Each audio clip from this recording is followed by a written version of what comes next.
தாங்கள் விரும்புவதை, தாங்கள் தேவனிடத்தில் கேட்டுக்கொள்வதை தேவன் எங்களுக்கு தருவார் என்று நம்புவதை விசுவாசம் என்று கிறிஸ்தவம் சொல்லுகிறது.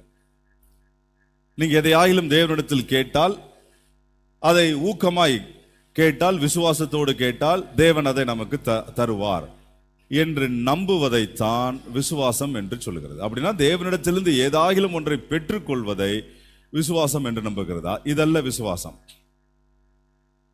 விசுவாசம் என்பது ஆத்தும ஈடேற்றத்திற்காக தேவனால் அருளப்பட்ட ஒரு தெய்வீக வல்லமை, அது ஒரு வரம்.